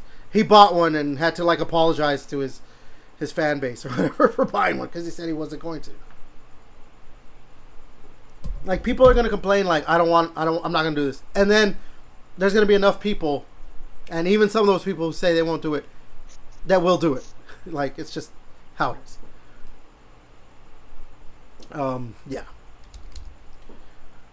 All right. Real quick, I don't know. Did you guys watch the Ghost of Yotei thing? No, I just saw the highlights. I just saw some of the highlights, especially the music part of it. I guess we'll just real quick. Yeah, they had like a state of play last Thursday. They did a deep dive. The game looks fine to me, but I'm not gonna play it. Like, I didn't play Ghost of Tsushima. I barely played it. It's just they're more like those Assassin's Creed games where they're, you know, the RPG elements, big open world stuff, and I think I'm just not gonna be into those anymore. Like, it's too much for me now. And it comes out July 10th, so you know, soon. So yeah, I don't know. Okay, let's. July 10th is past. Oh no, it came out. The thing was July 10th. Yeah, it was on July 10th. Okay. Though. I was like, that's what I meant. You were like, it comes out July 10th. It came out July. I meant it came out July 10th, Thursday. The state of play. Yeah. All right, let's talk. Oh my god, yeah, let's talk about this. So, oh my god, you know, I made a joke, and you know, it ruffled some feathers. But Jesus Christ, Sony, man, talk about milking the cow fucking dry. So they put out a new update for The Last of Us Part 2 that's called chronological mode. So now you, instead of playing the game, you know, where there's flashbacks and everything, it plays it in chronological order. And I made the joke, I'm like, wow, they found a way to re-release this game. Not really re-release it. I mean, obviously being hyperbolic, but they found a way to re-release the game. And I'm just like, yeah. Like, come on. Now chronological mode? And they added Uncharted skins. Uncharted, yeah, like costumes and stuff for the what's the brother gets a Sam costume and Joel gets a Nathan Drake costume. Mm-hmm. Yeah, bro. Yeah, that's what I'm fucking talking about, dude. Fuck yeah. Yeah, I just find this super hilarious because it's just like, really, like, I don't know. I think it's funny, but also at the same time, I think it's just like, let's move on from Last of Us. Can we please move on from Last of Us? I don't think I've seen a publisher focus so hard on two games as hard as Sony is focused on the Last of Us games. Like, yeah, you get, you know, and I know people are going to be like, look at how many times, like, the Mario games have been re-released or something like that. But, like, the first one came out in 2013, right? It was like 2013. Last of Us? Yeah. And then they had The Last of Us Remastered. They have The Last of Us Part 1. And then it gets packaged with Last of Us Complete. You know, you have Last of Us Part 2. I don't remember when it came out. But then they had Last of Us Part 2 Remastered. Which, I mean, it's not like the game looked bad. So, like, I don't know. And then obviously, you know, packaged with the Complete Edition. And now they have, oh, here's chronological mode and all this stuff. Like, they haven't even released the Uncharted games like this. And to me, the Uncharted games are far superior to Last of Us, so. But, yeah, they just keep going, man. But it's The Last of Us, man. Wait, Yeah, I'm trying to think of wonder what if fucking Mario game has been chronological- fucking reproduced so many times. I'm trying to think of what Mario game. Well, I mean, like, Super Mario Bros. 3 from, like, the NES has been, I mean, like, that's been released on the Wii. I mean, you could get that on, like, all the virtual shops for a long-ass time. Not like just the. And didn't it come out on, like, that... Wasn't it on that, like, Super Mario 3D All-Star? Yeah, No. I don't know if it was... Wait, Super Mario Brothers not 3. Switch. Super Mario Brothers Yeah. 3, right? Talking about Super Mario Brothers 3. Yeah. Yeah, so, yeah, they had, like, their little... It was, like... So, obviously, there was Super Mario Brothers 1, Super Mario Brothers 2. There was also the Lost Levels, which was actually Super Mario Brothers 2, and Super Mario Brothers 3. And they all released on that Super Mario All-Stars. And they even, like, made them look better. So, like, if you play Super Mario Brothers 1, it, like, was updated to current-gen graphics at the time. And we didn't get like the US didn't get one of those Mario games, and we were able to get that one on the other one. Yeah, right? so it was the Lost Levels. Yeah, so that's a whole new game.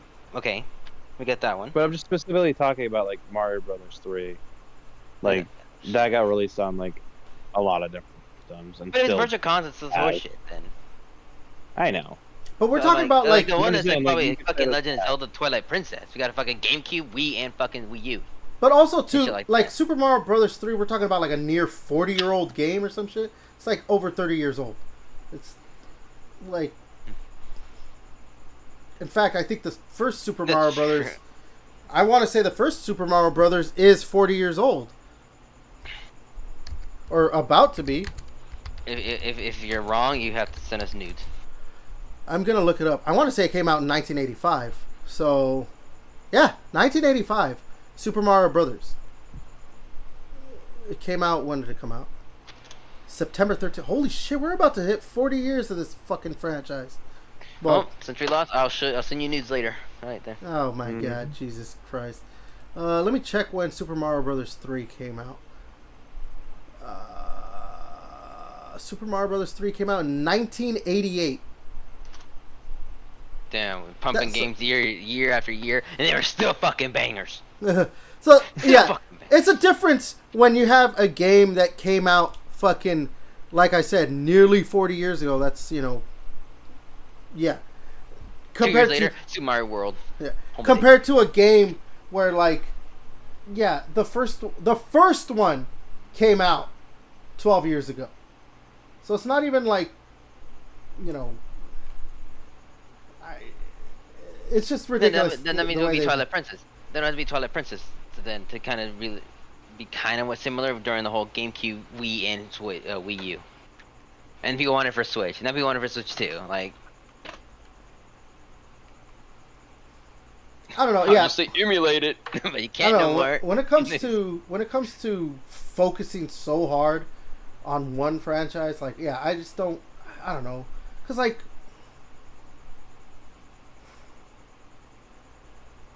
Yeah, I just can't, like, maybe Capcom with the Resident Evil games, but, like, it's not even like, oh, it's because they re-released, like, Resident Evil 4 over and over. I mean, even, yeah, they had Resident Evil 4. Okay, maybe that one was rough. Okay, I take that back. Yeah, probably Resident Evil 4D. Well, okay, they have Resident Evil 4, the original release. They had the for GameCube. Then they had the Resident Evil 2, the PlayStation 2 release. But it's not like, oh, it's like a completely new release.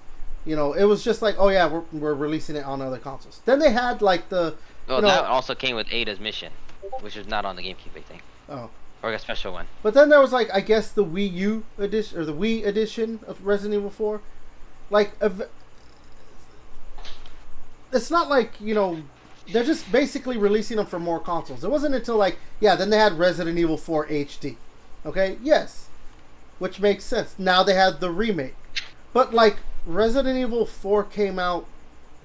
Yeah, Resident Evil 4 came out for 360, the arcade one, the HD. Then they had one for the Xbox One.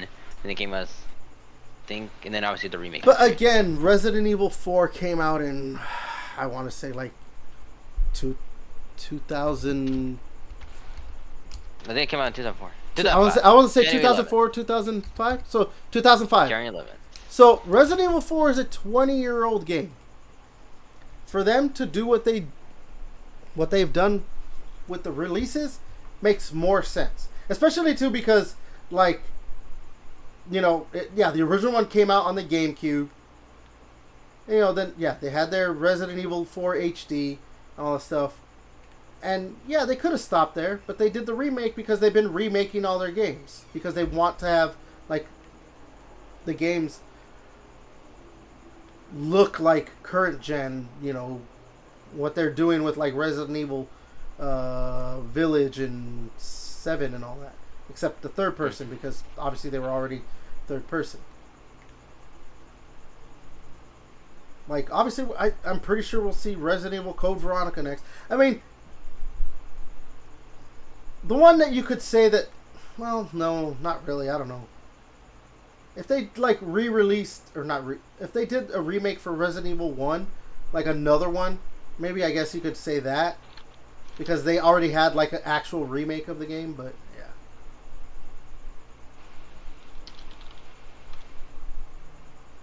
I don't know, man.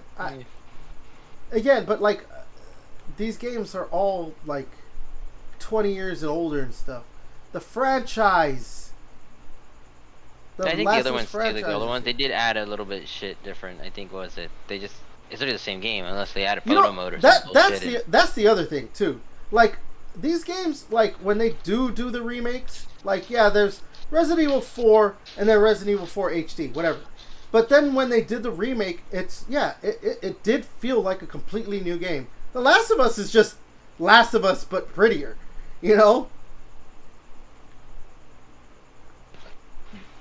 They're not really like making it feel new. So I don't know. Whatever. I think it's dumb. I think it's hilarious, ridiculous. Every word you want to use. Oh, 100% is dumb. That's not buying it, but yeah, dude. Well, it's a free update, so. I mean, it's a free As long as update. you have and it. all my, I'm in that gonna buy respect, it on it's another fine. account. Like, I don't mind the chronological update if that's like all the other like a lot of the like obviously like the PS5 version was dumb, but like if they wanted to add this chronological update as a free update, like that's fine. Like I don't know, I may go back and play it at some point and see if I like it better. Like if I would have been like, oh, it's better in the chronological order of things happening. Like that is like I don't know, that does interest me more than just like, oh, it looks slightly better than it does when you bought it on PS4. I'm like, it looked amazing on PS4 anyway. Like, I won't be able to tell playing it on my PS5 that it looks any better. So, but having it play out differently, the events of the story, like, maybe it'll change my perception of the game. Who knows? All right. I'm just saying it's a better update than just putting a shinier skin of paint, like slightly 1/100th skin of paint that are on a game. All right. Yeah. Okay, let's go ahead and move to the next thing. You know what? We're not going to talk about this thing, actually, so I'm going to get rid of it. Is it your Mega Man thing? No, I'm Mega talking Man about that one. It was the Romero Games thing. Yeah. Because honestly, we don't need. I was gonna say we're gonna talk about the Romero Games studio, but we don't know what they're making, and it's just basically like they're just looking for funding with another studio, so or another publisher. There's not really anything. It's just okay, cool. Yeah. No, Mega Man. I'm gonna talk about Mega Man. This is my little spotlight because I know you guys aren't gonna talk about it, but I want to bring. We this have up. no input. I want to bring this up because Capcom it says that Mega Man is one of the most important IPs, and they are considering ways to develop it further. It was at a shareholder meeting. They made so many games. Yeah, exactly. That's why I wanted to bring it up because I'm like, no, it is clearly not important to them because the last game that they released was Mega Man 11, and that released so long ago. Like, yeah, they've had like. You know, the re-releases or the collections and all that stuff. But Mega Man 11, I want to say it came out like 2017 or something. 2018. So, yeah, 7 years ago. And, like, we haven't had any new entry. And, like, there's no sign of any new entry coming out. So, for them to be like, oh, it's one of our most important IPs. Like, well, okay. Can we get, like, a Mega Man Legends collection then? Or, like... You know, can we get like a new Mega Man game? You know, something? Or like even a re-release of Mega Man X Command Mission? You know, something? Like,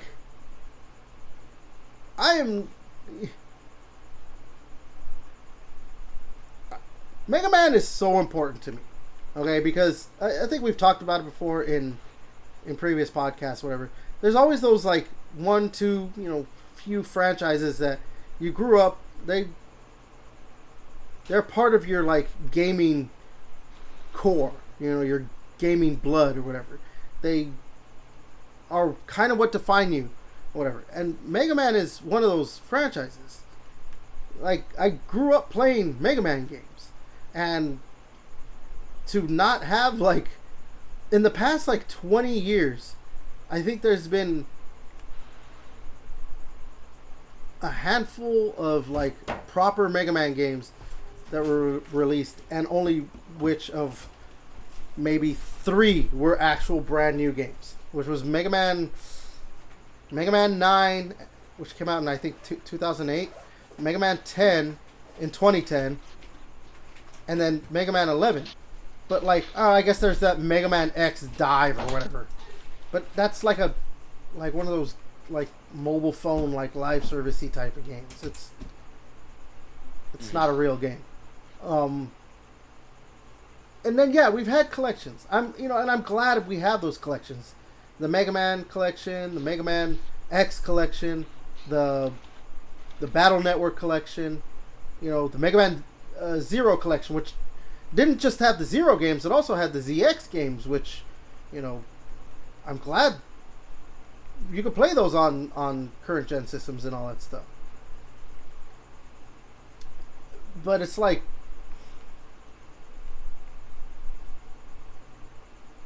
you want more. I want more. I'm glad I can play like pretty much almost any Mega Man game, aside from like there's Mega Man the racing game. There was like a Mega Man soccer game.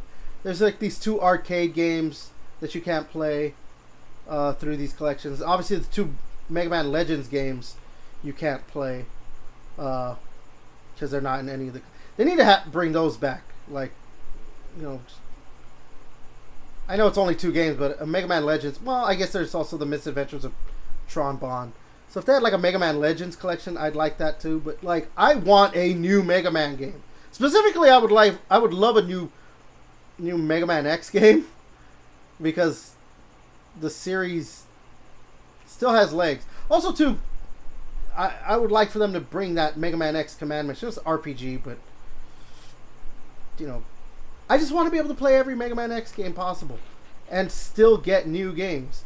But like, we haven't had a Mega Man, a proper Mega Man release in 7 years. When they're like, yeah, we'll keep giving you, Monster Hunter and Resident Evil. I mean, obviously Capcom's going to go where they're going to make the most money, but it's like, you have to, if you give people what they want, or at least the small section, you got to make stuff to grow the audience out. Like, obviously, they made money before on Mega Man games. They just don't release them anymore. Or maybe they just need to do a complete reboot. Like, I mean, maybe they can do I wouldn't like it, but maybe they can do like a 3D, like a Mario 64 resurgence. Like that one time they did it right, and it was total dog shit, and it's clunky as fuck. 3D Mega Man game? You mean Mega Man Legends? Yeah. Well, obviously, yeah. I mean, like, because... Again, the technology back then was meh. Yeah. But they could probably do something a lot better now if they made a 3D Mega Man game. I mean, so, like... That'd be kind of cool. Actually, I know that it wasn't a popular game, but there is a blueprint for a Mega Man game to work in a 3D setting. I know Devin, I don't know if you finished the game, but remember Recore? Yeah. Did you finish it? No, I got to the very end where it was like, they were like, oh, you need to go up like this elevator, like essentially that elevator lift, and like beat all these bosses. I was like, yep, I don't need to do this. So, JJ, did you ever play Recore?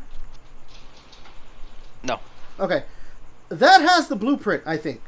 If you play that, and if you played enough Mega Man games, you'd be like, oh yeah, this could work if you use this, like, style. Because the Recore game's a platformer.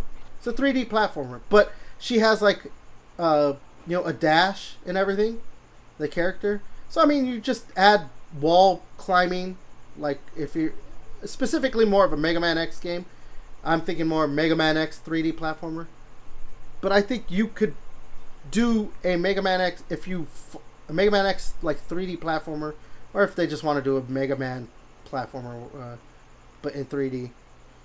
If you follow that and just refine that that formula that they were using in Recore, which is funny because that's from Recore is from what was the name of his studio? Concept, I think I want to say, which is Keiji Inafune, the guy who he didn't create Mega Man.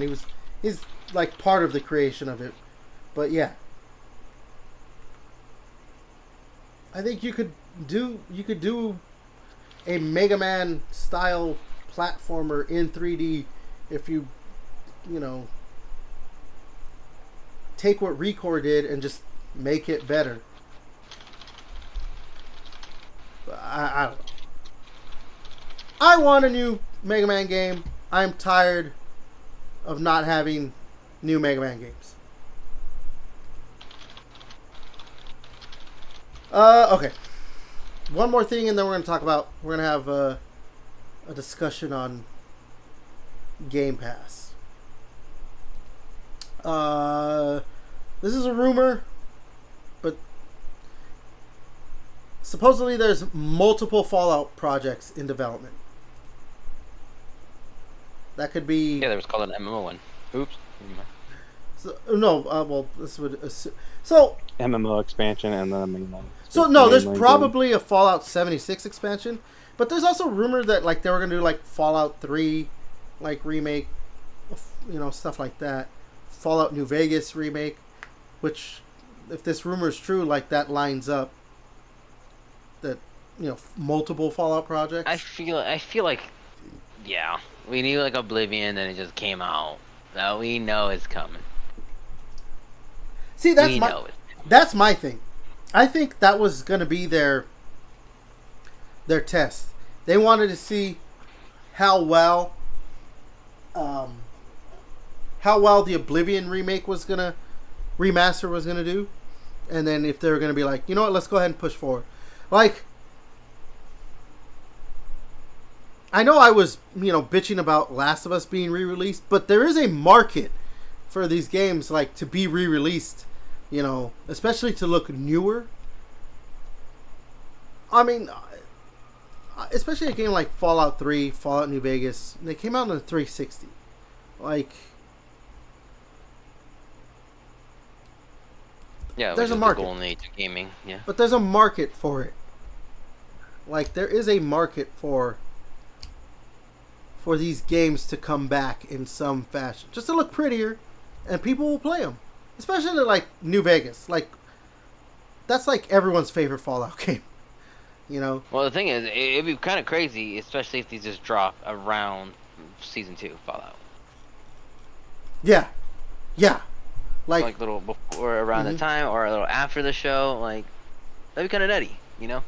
A lot of people, because, you know, you saw the hype, you know, you're like, we played 76 when the fucking show ended, you know, like, a lot of people rise up for that. Having Game Pass, you just download those games and play them, you know. So it's just them making those games come out again, like the Oblivion remastered. It would just be a shit.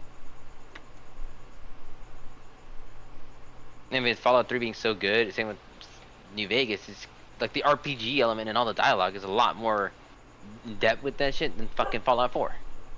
Yeah, Fallout 4 is not as RPG heavy as 3 in New Vegas. I mean, Bethesda games are kind of... They still have RPG elements, but they have slowly... Like, when you look at, like, you know, Elder Scrolls Arena to Elder Scrolls Skyrim, like, you could see, like, they started to rein those RPG elements back. I think for the better for Elder Scrolls, at least. I think a perfect balance would be more what Oblivion did compared to Skyrim. But I think Fallout 4 probably was maybe a little bit too much into being a shooter over an RPG. So maybe, like, I don't know, the next fall, like, maybe also one of these games that's in development, these projects, is Fallout 5.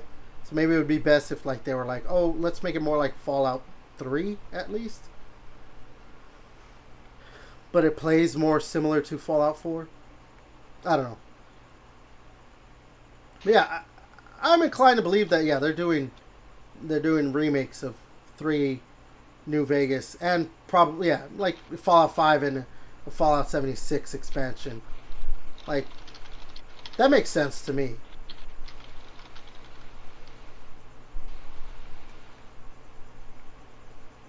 Nothing?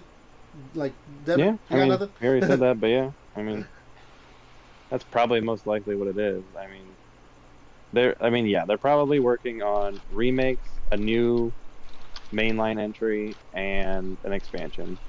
I mean, it seems like they keep adding new expansions to 76, so. Well, because, like, the game's actually got, like a yeah, I mean, it's got a good significant following now. player It's got a base. good base.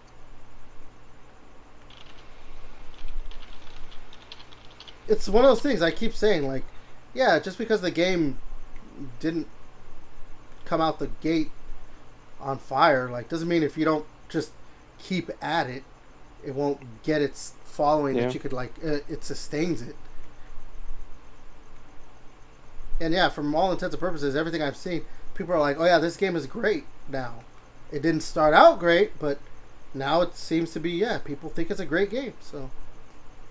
I think back then, games used to come out and give you awesome as shit, not like No Man's Sky. Take years to fucking redo their mess and shit and do it. Like, oh, the game's great now. Just play it. I'm like, well, I mean, like, but there's been a few games that, like, yeah, they had to, like, keep at it, and then people were like, no, yeah, it cultivated its base, and, you know. Oh, Cyberpunk. Oh, yeah, the dog shit in the beginning. You know, we kind of fixed it. The anime really popped it off. Yeah, we're doing good now. Yeah, or Rainbow Six Siege. Like, Rainbow Six Siege wasn't, like, where it is now with its player base. Now, but, I mean, some people are starting to get a little bit tired because they've kind of gotten a little bit too deep into the live service elements and stuff. But, yeah. You know,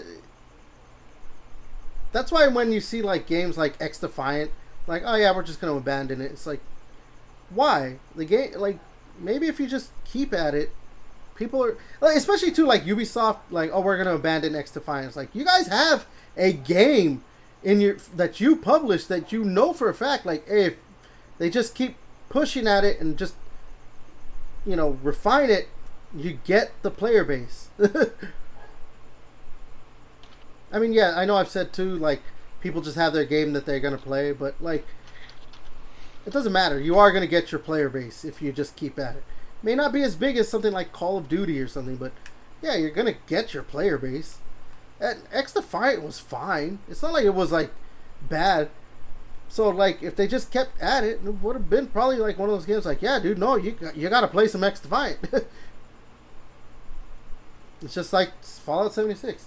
There's, yeah, enough people that are like, no, dude, you got to play some Fallout 76. So, yeah.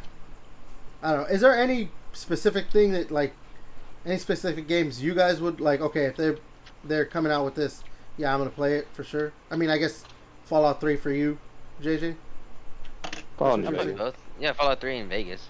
So, yeah. Especially if they had especially Fallout 3's DLC. Fuck, that shit was amazing.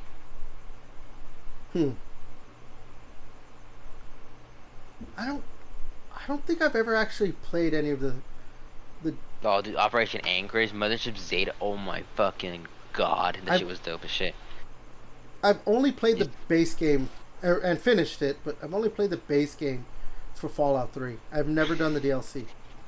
I think the reason is because I actually was pissed off with the way the game originally ended, where it's just like you died and that was it. I know that, yeah, obviously, you know, when DLC came out and everything, that changed, but that kind of turned me off to wanting to keep playing the game. It's like, oh, so that I can't do anything now? It's just over? And, you know, it can't, obviously, at this point, I'm like, oh, I thought it was going to be like Oblivion, where it's like, oh, yeah, the game's over, but now you could do all this other stuff. You could keep doing all this other stuff, too. So, maybe I might actually, I don't know, if that, I don't know if I should maybe wait around for, like, oh, there's going to be a remake, and then I could play it then. I don't know, we'll see what happens. Yeah. Yeah, we will see what happens. Alright, so this is the last thing. This isn't really like a news story. This is something I wanted to bring up and just have like a discussion on. So I'll just put out a few bullet points of this or whatever. But it's recently, obviously we talked about the Microsoft layoffs.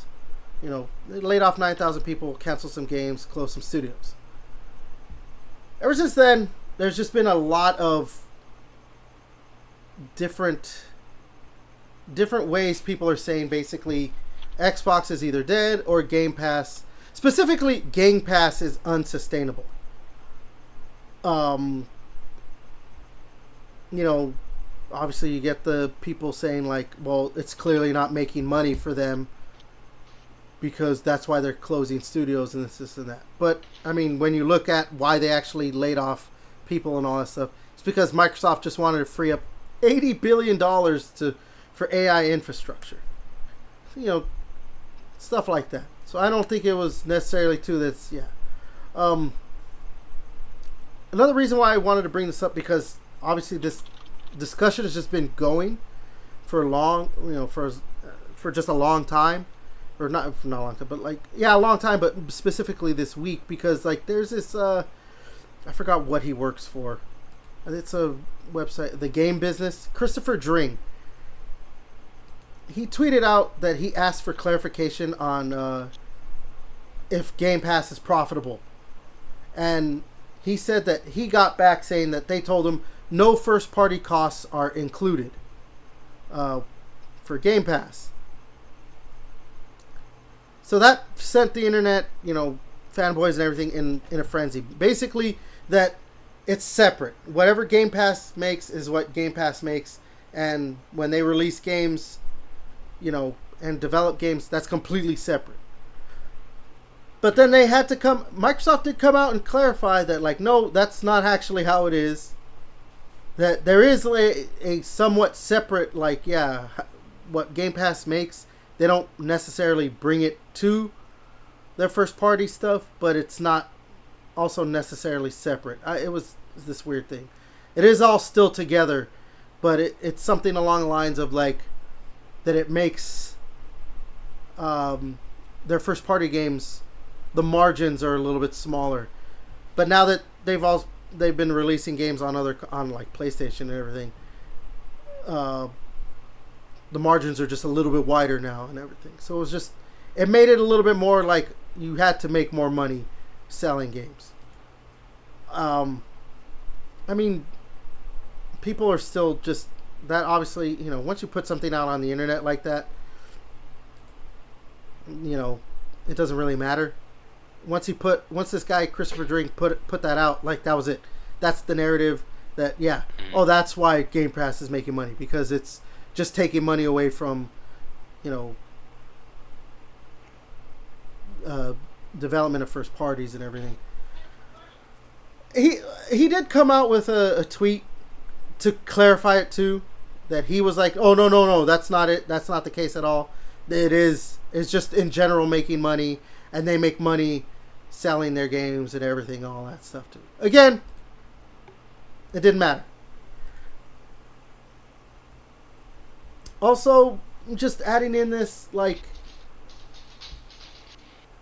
Game Pass subscription spending is at an all-time high right now.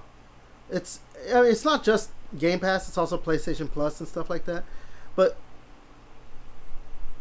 when you're actually looking at everything, and you're not looking at it through a fanboy lens, or even an Xbox fan lens like I am, and you just look at it all, I think I also understand why people want to be no, this kind of stuff isn't sustainable and it's going to lose money, because it is, like I've said, I think a pivot for the future that Game Pass has been doing, or Xbox has been doing, that most companies are going to end up doing, whereas they're going to have a subscription service, and that's how they'll deliver their games mainly. And I think that this is, people being fanboys of, certain consoles and all that stuff, but also people being opposed to that's where everything is going, because they prefer physical and all this stuff. Yeah. So I just wanted to get your guys' thoughts on just how people seem to view Game Pass compared to how you view Game Pass and just subscription models in general. Devin, we could go ahead and start with you. Yeah, I mean, I don't know. I mean, all of our streaming services right now, there's no such thing as people can't get cable, but I mean, if you have cable, right now you're 85. You either have YouTube TV or you have streaming services and stuff. So there's everything is a subscription base. But the nice thing with Game Pass, like we talked about earlier, you're given the option to buy things like if you want it, like similarly with TV show. I mean, you could stream it on HBO Max. I think it's called that now. Yep. I don't know if it's officially changed over, but like you can stream it on Yeah, that, or a if you few days want, ago it got changed back. yeah, or if you want, like you could buy House of Dragons digitally. You could go to the store even and buy House of Dragons on Blu-ray or 4K, whichever format you want it on. So it's like Game Pass is giving the option. Like you don't have to have Game Pass. Like no one's telling you get Game Pass. Like it's not like I just don't know why we have to denigrate Game Pass so much, like to justify having your PlayStation online. Like they can both have their own things. Like PlayStation's is objectively worse just because like you don't get day one games. It's like you're getting the games later. Like I don't even know like if Ghost of Tsushima has come on like PlayStation. I mean I could have, but like you guys have to pay for that. If that was an Xbox game and you love that title, like you would be able to play that day and date on Game Pass. So it's like there's a lot of nice things about it. Like you shouldn't want something that's a good value for consumers to fail. So that's the weird thing to me. Like when something is actually a good value and you're like rooting for it to fail, it's like, okay, Yeah, that's some rude. delusional people, man. Yeah. It's like I want to pay this company more money. Why? Like why are you wanting to like fork out $70 for a game like every time they have a new game coming out? Like shouldn't you want a lot of great first like you should want a lot of great first party games and to pay less for them. And then you can stop subscribing to Game Pass when like shit like doesn't come out that you don't like. Like you're like I can just wait And not and only like that, I if you play do the shit want to that I buy want. it, it's you get discounted shit. For Game Pass too, if your games at on Game Yeah. Pass, it gets discounted. Like, oh sweet, here you go. You can get it you can download and play right now. But if you don't own it, Yeah, and I there's don't, I like don't know Game what the Pass percent is, but yeah. specific sales. Like I mean like so like during a week it could be like it's like when they do the free play days, like they're like, oh, free play days for these 3 games, and like they're usually all on sale. So it's like, hey, during the free play days, like if you like this game, like you can fucking buy it. So Yeah. Like when we played that, when we tried out with Dead Rising 2, right? Yeah, that shit was on sale. yeah, Yeah, I think it's pretty nice. Like for it's like okay for things convenience to and be stuff. yeah, like I don't know, and like what you want Game Pass to fail, so that Sony has no competition. Like we need competition when it comes to subscription things in order for like competition. Like I don't know what the saying is. Like competition breeds excellence, or whatever the saying is. Like they're gonna make these companies like work to compete to get the Competition better breeds value. innovation.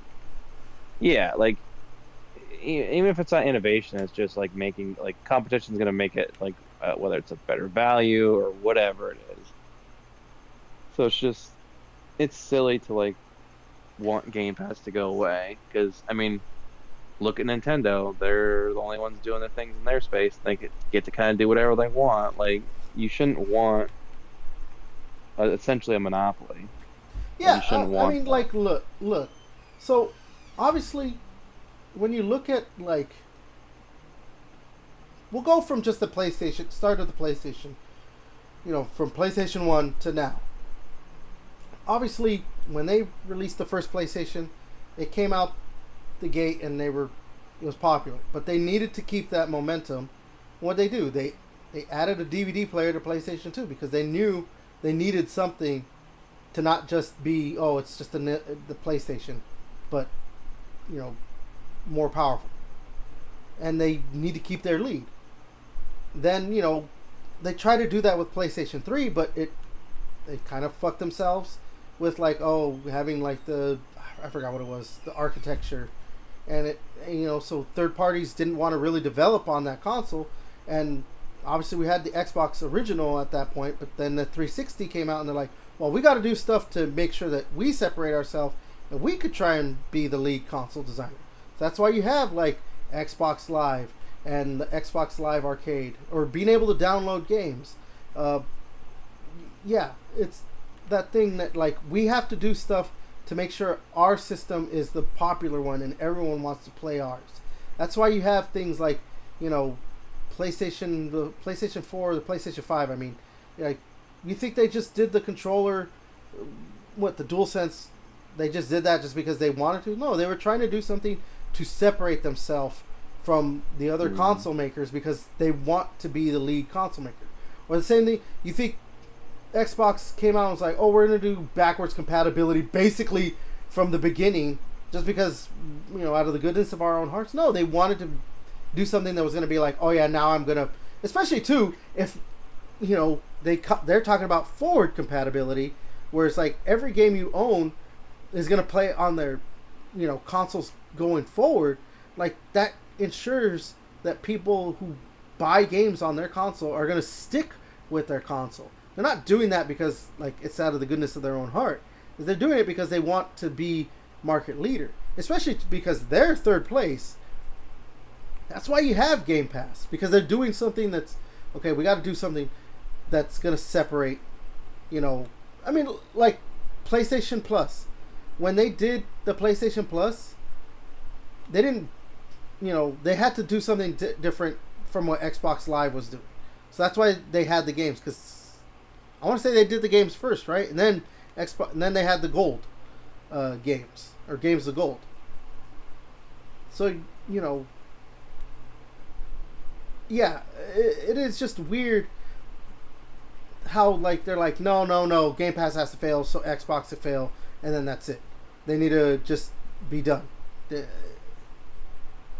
Because then, yeah, like, PlayStation has no incentive to try and do anything different.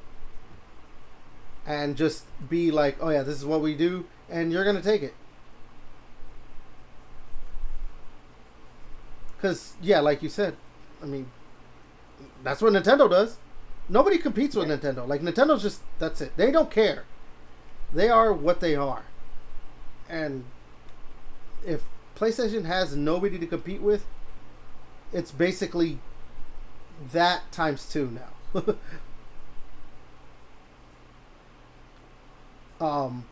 Yeah, like, the other thing is too, like, you know, it's like fanboys that just, they only do it because they hate that box, that plastic box. Because when you look at, like, the game sales, like, recently Forza Horizon 5 just sold 2 million copies on the PlayStation 5. You know, Xbox games are basically the top seller. Gears of War Reloaded is like the top pre-order on PlayStation right now. Or not top, but like one of the top pre-orders. I think something else overtook it, but like, so, you know, that's when you see that kind of stuff. Like, I think that's the other reason why I want to have this discussion, is that it's just like the fanboyism around this stuff. And obviously it goes the other way too. Like, when Helldivers got announced for Xbox, you just see, like, all these Xbox fanboys talking about, like, oh, you know, they're doing it because, like, obviously PlayStation fanboys were doing it first. But they're like, look, that means PlayStation's going to be dead too at some point. PlayStation can't do this and blah, blah, blah. They're going to be a third-party publisher. And for me, I'm just like, instead of, like, that, like, we should be like, hell yeah, more games to just play all around. Mm-hmm. Because, I mean, we talked about it last week, right? I think, Devin, you said, like, when I asked you, like, it doesn't matter where they release the games, you're gonna still just buy the next Xbox because that's your preferred console, right? Yeah. So that's why, you know, these kinds of things are just like, it's just so, like, stupid to me for these silly, like, the console warring and all that stuff. Because Also, too, what does Game Pass do? You know, one of the big things that, especially in this past week or past 2 weeks, ever since the Microsoft layoffs, is that what has Game Pass actually done to destroy the industry? What has Xbox done that has actually destroyed the industry? Because from what I see, they've only just, you know, again, tried to innovate because they're not the market leader.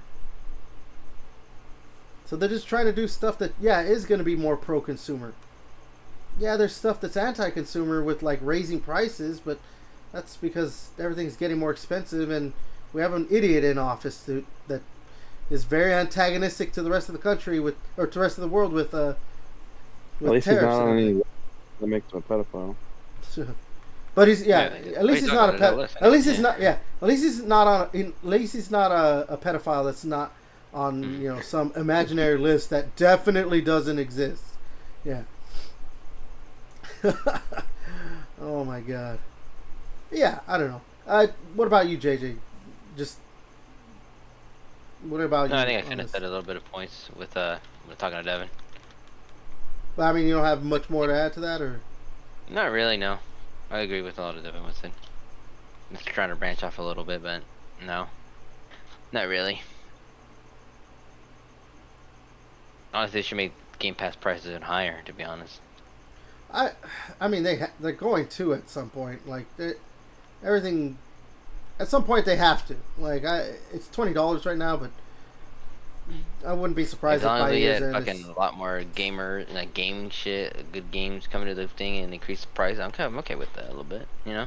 Well, that was the other thing. A lot on Xbox anyway. That was the other thing too, is that like part of this this discussion kept going on because there was like a former developer that used to work at Arcane was saying like, no, it's unsustainable because of this and that. But I think he's just coming more from along the lines of like, I think he's just a spurned lover kind of thing with the way it was. Also, Mikey Barra, everyone's favorite, you know, former Xbox employee. Again, a guy got fired twice from Xbox. Yeah, he was coming. Yeah, it's unsustainable. It's unsustainable. But like the other thing too, if it was really unsustainable, really, Microsoft with all their bean counters and all their, you know, people that, you know, checking every last this and that, they're really going to keep this subscription service around if they were like, oh yeah, this is eventually not going to be making us money, or it's never going to make us money. You really think they're not going to keep it around, or they're going to keep it around? Like, that's the other thing. It's like, be real, people. If it was actually like never going to make money, it's never going to be profitable, it's unsustainable, whatever buzzword people want to use, I think Microsoft's going to be like, yeah, no, cut that shit. No, go back to just selling games normal. Because, no.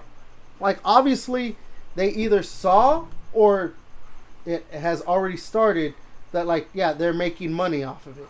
So, that's why it's still around. Because, what?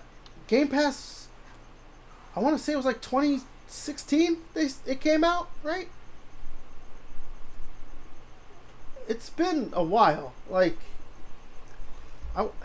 has to have been like 2016 or something. So, like, there's just, for as long as it's been around, for them to have just been like, oh, yeah, no, we're just going to keep it, even though it's kind of just hemorrhaging money. Come on, people. Like, so it came out in 2017. Game Pass. June 1st, 2017. So it's 8 years old. You would think, right? Yeah, you would think 8 years. Like, if they weren't going to make money off of it, they're going to, you know, Microsoft, the people who just shut down in the initiative and canceled Perfect Dark and Everwilds and laid off 9,000 people because they want to, you know, have AI as part of their company.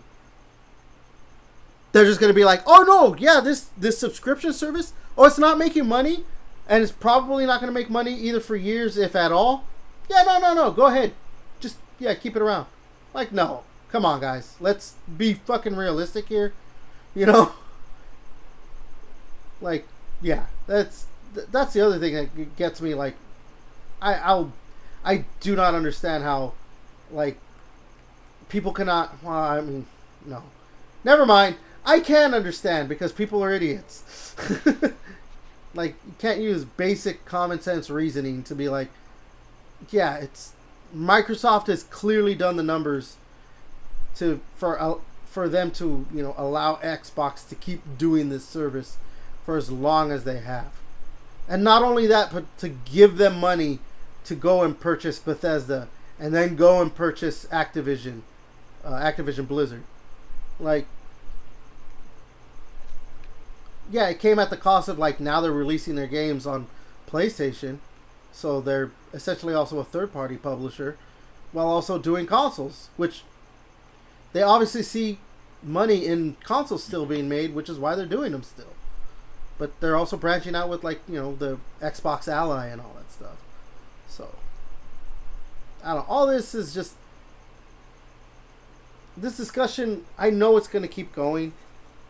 You know, about, like, Xbox, you know, every 3 months, every 2 to 3 months, we're going to get that Xbox is dead discussion, and Game Pass is unsustainable, and Game Pass loses money. But it's just, I don't know, I think at some point it does need to die. Yeah, it most likely won't, but yeah. So. I don't know, you guys got anything else to add? Nope, that's it. Okay. Alright, let's go ahead and cut it off there. So this was Gaming Chamber, episode 60. You guys like our discussions? Like what I do on the channel? What we do with the podcast? Like, subscribe, comment, share, all that good stuff. I've been your host, Everett. JJ? Thank you for listening, guys, and we will touch Everett tonight. Jesus Christ. Devin? Yep, I can confirm. Touch confirm. Oh my God. Jesus Christ. And until next time. Good night. I hate you guys. Until next time, we'll catch you later.